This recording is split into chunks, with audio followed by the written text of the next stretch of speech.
Assalamualaikum warahmatullahi wabarakatuh. Selamat pagi, khususnya kepada teman-teman yang ada di rumah. Selamat beraktivitas. Lebih khususnya kepada dosen kami, Bapak Mahrus, sebagai pembimbing mata kuliah Fiqhul Hadis. Alhamdulillah, pada kesempatan kali ini saya akan mempresentasikan buku yang berjudul Cara Benar Memahami Hadis, masalah pada bab takwil dalam hadis.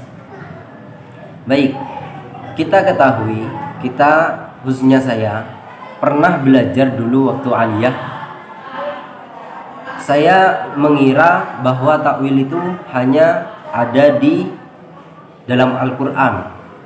Ternyata setelah saya belajar hadis lebih dalam lagi, ternyata takwil itu ada di hadis juga. Karena yang adapun hadis itu juga ada yang muhkam, artinya maknanya global. Jadi dari sekarang kita belajar masalah takwil dalam hadis. Oke. Perkenalkan dahulu, nama saya Ahmad Wasil, Fakultas Prodi Ilmu Hadis, Fakultas Usuluddin Adab dan Humaniora. Baik, langsung saja kepada pengertian takwil. Pengertian takwil menurut ulama mutaakhirin itu adalah sarful lafzi anil ma'nar rajih ilal ma'nar malju didalilin yaktarinu bihi, yang artinya mengalihkan suatu lafadz dari maknanya yang marjuh atau kuat, memalingkan suatu lafadz dari maknanya yang rajih atau kuat kepada makna yang marjuh, yang lemah, karena adanya indikasi yang menyertainya. Oke, jadi itu pengertian takwil menurut ulama mutaakhirin dan ulama yang sepakat dengan beliau-beliau. Sehingga bisa disimpulkan bahwa takwil itu adalah upaya dari seorang ulama untuk memalingkan lafadz agar lafadz itu tidak hanya dipahami secara tekstual. Ada syarat-syarat takwil yang benar. Ini sudah saya rangkum, ada 4 poin. Pertama, takwil itu harus sesuai dengan ketentuan bahasa Arab atau kebiasaan dalam penggunaannya, sehingga disimpulkan bahwa ketika ada takwil yang tidak sesuai dengan tatanan bahasa Arab, maka takwil itu dianggap tidak benar. Begitu. Kemudian kedua, harus ada dalil yang menunjukkan bahwa yang dimaksud dari lafaz tersebut adalah makna yang dipahami secara tekstual dari makna zahir. Itu.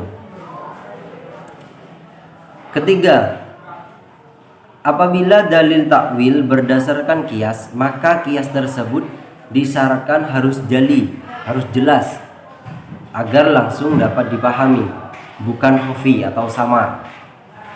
Keempat, takwil tersebut tidak dihukumi batal berdasarkan zahir nas atau dalil teks secara eksplisit.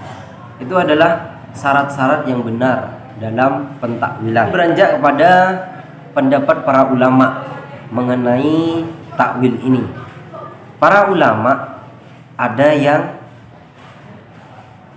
mentakwil, ada juga yang tidak. Sudah jelas di dalam Al-Quran itu bahwa takwil itu memang ada. Seperti contoh di dalam Al-Quran, wa ma ya'lamu ta'wilahu illallah warrasikhuna fil ilmi, dan selanjutnya itu warrasikhuna fil ilmi yaquluna amanna bihi kullum min indina. Oke. Pemahaman ini ada 2. Jika dibaca wasol dan jika dibaca waqaf.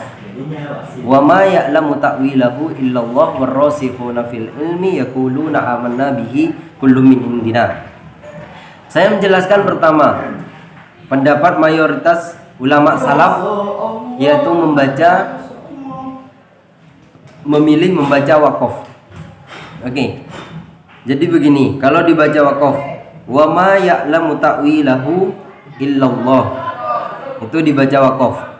Sehingga pengertiannya bahwa takwil itu yang tahu hanya Allah, yang lainnya tidak ada yang tahu. Itu menurut mayoritas ulama salaf. Pendapat pertama yang membaca ayat tersebut secara waqaf. Kemudian kedua, membaca secara wasol, disambungkan. Jadi dibaca terus. Wa ma ya'lamu ta'wilahu illallah warrasikhuna fil ilmi yaquluna amanna billahi kullum min indi rabbina. Ketika dibaca wasol, jadi yang bisa mentakwil itu bukan hanya Allah, tetapi orang-orang yang mendalam ilmunya itu. Jadi ada dua pemahaman. Pertama, kalau dibaca waqaf itu yang bisa mentakwil itu hanya Allah. Itu menurut mayoritas ulama salaf. Kemudian yang kedua dibaca wasol, menunjukkan bahwa takwil itu juga bisa dilakukan oleh orang-orang yang alim, begitu bahasanya. Baik, pendapat ulama seputar takwil. Ada pendapat ulama salaf atau disebut juga al-mufawwidah atau berserah diri. Mereka menyatakan kami menyerahkan sepenuhnya makna ayat mutasabihat. Ini masalah ayat-ayat mutasabihat. Jadi para ulama salaf tidak mau membahas tentang ayat-ayat mutasabihat. Beliau pasrah, atau para ulama salaf ini pasrah maknanya kepada Allah Subhanahu wa taala. Itu. Kemudian pendapat kedua, pendapat ulama khalaf. Ini juga disebut al-mu'awwilah, ahli takwil. Mereka menyatakan kami menakwil makna ayat mutasabihat ini dengan bantuan ayat-ayat yang lain dan asalibul bayan atau metode penjelasan. Jadi ini pendapat masalah takwil. Ada ulama salaf dan ulama khalaf. Ulama salaf ini yang pasrah terhadap makna ayat-ayat yang mutasabihat. Kalau ulama khalaf itu masih mentakwil ayat-ayat itu. Lanjut kepada komentar firman Allah, Ar-Rahmanu 'alal 'arsyistawa, yaitu yang artinya yang Maha Pengasih yang bersemayam di atas arsy. Bagaimana ulama mengomentari firman ini? Satu, ulama salaf mengomentari ayat di atas. Mereka mengatakan kami menyucikan Allah Subhanahu wa ta'ala dari sifat duduk dan berada di ruang dan tempat. Kemudian kami serahkan maksud firman tersebut kepada Allah. Jadi ulama salaf ini tidak mentakwil. Sudah saya jelaskan tadi, maknanya dipasrahkan kepada Allah. Kemudian dua komentar ulama khalaf mengatakan maksud dari istawa atau bersemayam adalah menetapkan kerajaan dan kekuasaan yang sempurna bagi Allah Subhanahu wa ta'ala. Apabila makhluk sebesar arsy bisa dikuasai, tentunya dia mampu menguasai makhluk-makhluk yang di bawahnya. Jadi sama-sama menyucikan dari sifat makhluk. Artinya Allah itu tidak sama dengan makhluk yang lain. Cuma bedanya kalau ulama salaf itu tidak mau mentakwil, kalau ulama khalaf itu masih ditakwil. Jadi memalingkan, artinya bersemayam itu dipalingkan oleh ulama khalaf, dipalingkan kepada menetapkan kerajaan. Itu meskipun secara teks pemahamannya bersemayam. Baik, kemudian faktor pentakwilan. Ada beberapa faktor ulama khalaf untuk melakukan takwil. Pertama, campur aduknya pemikiran Yahudi yang menjisimkan Allah dengan pemikiran beberapa kaum muslimin yang nyeleweng. Jadi takwil itu agar tidak gunanya, agar tidak menjisimkan Allah, sehingga Allah itu suci dari sifat-sifat makhluk seperti tadi bersemayam atau duduk gitu. Suci dari seperti sifat-sifat makhluk yang lain. Kemudian kedua, menggantungkan sebagian yang lain dengan dohir nas, teks dalil. Kemudian terakhir, memahami teks dalil secara tersendiri dari yang lain. Jadi ulama kholaf memiliki pandangan terhadap makna itu, tetapi tidak jauh dari kaidah bahasa Arab gitu. Contoh takwil dalam dan pandangan para ulama. Tadi sudah membahas tentang takwil yang ada di Al-Quran. Contohnya Ar-Rahmanu 'alal 'arsy istawa. Itu ada ulama kholaf dan ulama salaf yang mengomentari. Baik, sekarang kita beralih kepada hadis. Saya katakan di awal bahwa ternyata takwil itu tidak hanya ada di Al-Quran, ternyata juga ada di hadis. Oke, saya bacakan.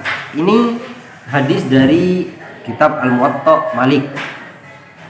Yanzilu Rabbuna tabaraka wa ta'ala kulla lailatin ila sama'id dunya hina yabqa thuluthul lailil akhir. Artinya Allah itu turun di setiap malam ke langit pada sepertiga malam akhir. Jadi di sini ada kata-kata Allah itu turun ke langit. Jadi bagaimana ulama menanggapi permasalahan yang arti tekstual ini, menanggapi makna tekstual ini? Oke. Pendapat ulama yang pertama, saya mengutip perkataan Ibnu Jauzi. Beliau mengatakan kita harus mengetahui sifat yang jaiz dan mustahil bagi Allah. Di antara yang mustahil baginya adalah bergerak, berpindah, dan berubah. Kemudian ada juga Abu Isa Tirmidzi, Malik bin Anas, Sufyan bin Uyainah, dan Abdullah bin Mubarak.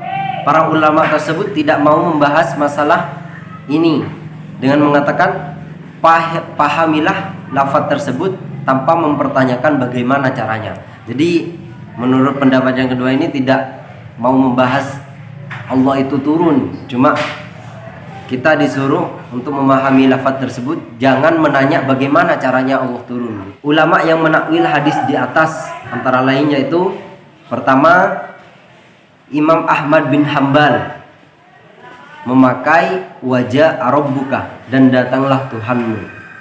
Itu. Jadi ditakwil begitu. An-Nawawi berkata, hadis ini termasuk pembahasan sifat-sifat Allah. Dalam hal ini ulama terbagi menjadi dua madhab. Satu, madhab mayoritas ulama salaf dan sebagian ahli kalam, yaitu mengimani bahwa sifat-sifat tersebut adalah benar adanya sesuai dengan kepatutan bagi Allah. Kita tidak perlu membahas cara menakwilkannya. Kita harus meyakini bahwa Allah maha suci dari sifat-sifat makhluknya, maha suci dari berpindah tempat, bergerak, dan ciri-ciri makhluk lain. Oke, jadi itu pendapat mayoritas ulama salaf yang menyucikan, bukannya menyucikan. Memang Allah itu suci dari sifat-sifat makhluk, seperti tadi contohnya Allah turun, Allah bergerak, gitu. Allah berpindah, dan lain sebagainya.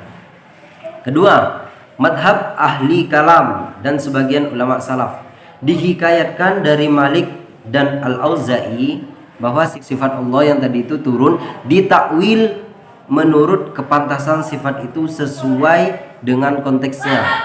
Berdasarkan ini mereka menakwilkan hadis di atas dengan dua pengertian. Satu, takwil yang dilakukan oleh Imam Malik dan lainnya, bahwa makna turun tersebut, Allah turun tersebut adalah turunnya rahmat Allah, sedangkan amrnya adalah para malaikatnya. Artinya di dalam kata hadis tadi Allah itu turun setiap sepertiga malam, bukan Allah yang turun, ditakwil dengan turunnya rahmat Allah gitu. Kemudian kedua, dipahami dengan gaya isti'arah. Maknanya adalah memenuhi orang-orang yang berdoa dengan mengabulkan dan mengasihinya ketika tinggal sepertiga akhir dari waktu malam. Jadi maksudnya ditakwil juga, maksud yang kedua ini bahwa Allah itu turun adalah untuk memenuhi orang-orang yang berdoa di sepertiga malam dan mengasihinya. Jadi itu pandangan ulama terhadap hadis yang menjelaskan Allah itu turun di sepertiga malam. Baik, itu penjelasan dari saya mengenai masalah takwil. Jadi ada yang mentakwil, juga ada yang tidak. Itu memang mereka yang memiliki dalil-dalil tersendiri. Seperti tadi saya katakan, di dalam Al-Qur'an, wa ma ya'lamu ta'wilahu illallah warrasikhuna fil ilmi. Jadi itu kalau saya jelaskan tadi, saya ulang. Jadi kalau itu dibaca waqaf, wa ma ya'lamu ta'wilahu illallah, jadi yang mengetahui takwil itu hanya Allah. Pemahaman pertama. Pemahaman kedua, yang mau mentakwil itu dibaca lebih banyak memilih membaca wasol, sehingga wa ma ya'lamu ta'wilahu illallah warrasikhuna fil ilmi. Jadi yang tahu takwil itu Allah dan orang-orang yang alim di dalamnya. Oke. Sekian dari saya. Kurang lebihnya mohon maaf. Terima kasih. Assalamualaikum.